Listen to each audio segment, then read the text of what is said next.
Ryan Glover, and this video is about Joshua Riibe, the college student who was declared a person of interest in the disappearance of the University of Pittsburgh student Sudiksha Konanki.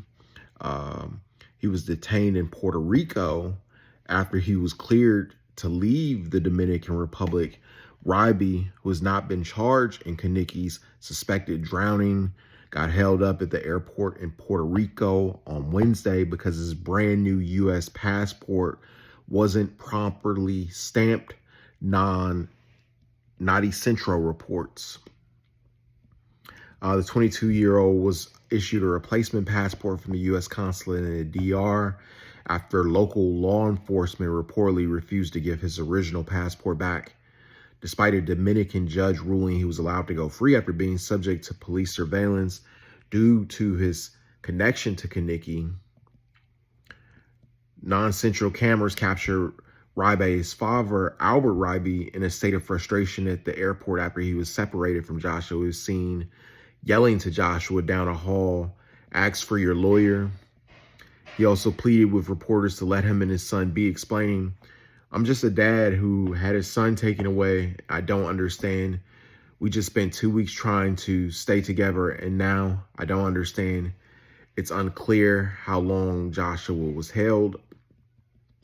Joshua, a student at St. Cloud State University in Minnesota, was named a person of interest after surveillance video recorded him as the last person seen with Konanki before she disappeared. The pair were seen walking toward the beach at Rue Republica Hotel in Punta Cana early in the morning of March 6th. Surveillance video also shows both Konanki and Riibe vomiting at the hotel's bar shortly before the time of her disappearance, although they were not mingling at the time. Riibe told law enforcement they were in the water together and nearly got swept away by a giant wave, but he was able to pull them both to shore. He remembers last seeing her walking knee-deep in the water to grab her belongings. Her clothes were later found draped over a beach chair during the investigation. Earlier this week, it was reported Konanki's parents asked Dominican authorities to declare their daughter dead. I think we can definitely take a lesson from the story, and I think that would be, to drink in moderation, especially when you're visiting foreign countries, and not to walk on the beach while inebriated. I think that was poor decision-making skills, but, rest in peace.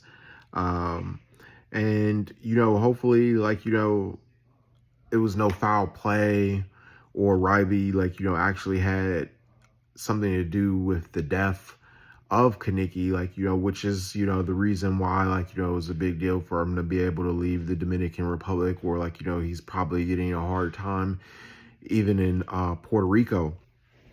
But, I'm sure that's a traumatic situation, especially that he was drinking. And I think if you drink responsibly, you can avoid situations like these happening, because he seems like, he doesn't even really seem clear on what actually occurred. And I think that's what happens when you drink alcohol to excess. And it's you want to be sober minded. So if situations like these do occur, you're able to handle them. If he had been sober and vigilant, he probably could have saved her from drowning, and that would be a much better story. But you can't live in the past, and everything's 2020 in hindsight.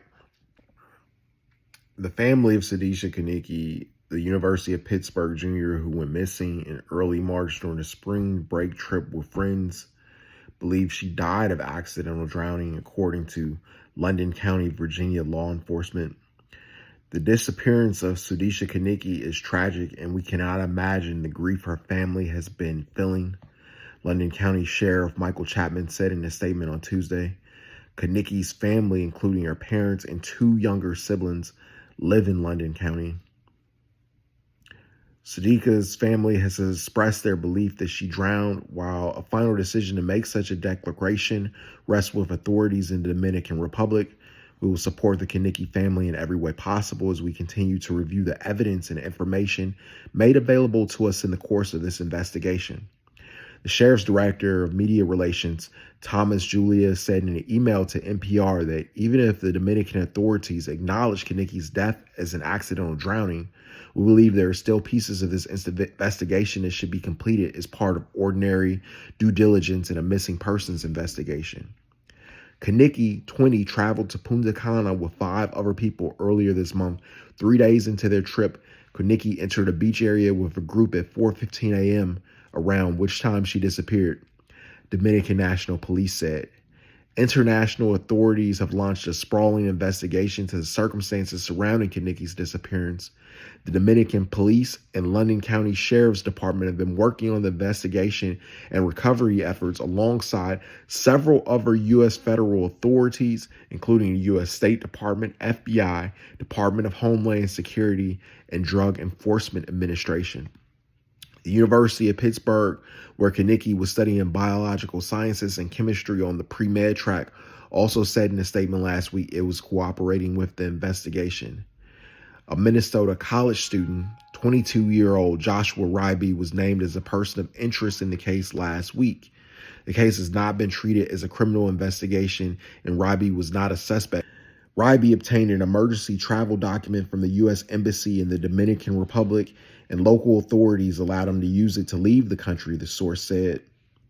Riibe, who is considered a witness, not a suspect in Konanki's disappearance, had his passport and cell phone taken away as he was being interviewed by authorities over the last several days. The news Riibe was returning immediately came after a source in the prosecutor's office had said earlier on Wednesday that Riibe would receive his passport back on Thursday. Earlier, Riibe's legal team confirmed to ABC News they were trying to get a new U.S. passport for Riibe from the U.S. Embassy in the Dominican Republic so he could leave the country. The U.S. Embassy is in communication with Mr. Riibe, his family, and his lawyer, and is providing all appropriate consular assistance, the U.S. Embassy in the Dominican Republic told ABC News.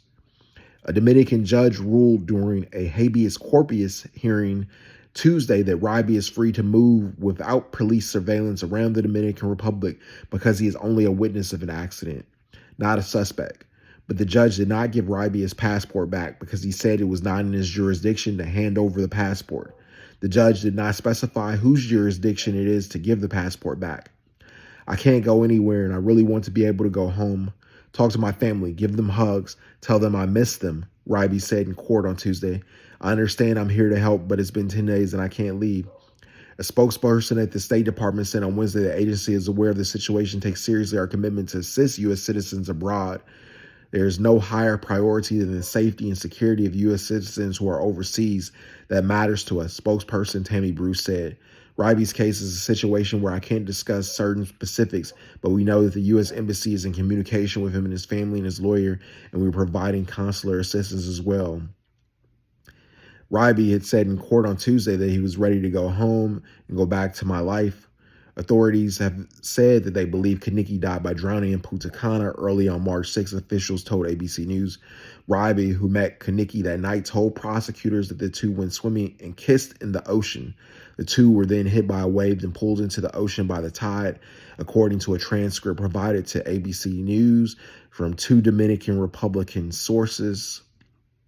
Riibe said he held Konanki and tried to get them out of the water. He said he tried to make sure she could breathe the entire time, which prevented Riibe from getting in enough air, and he took in a lot of water.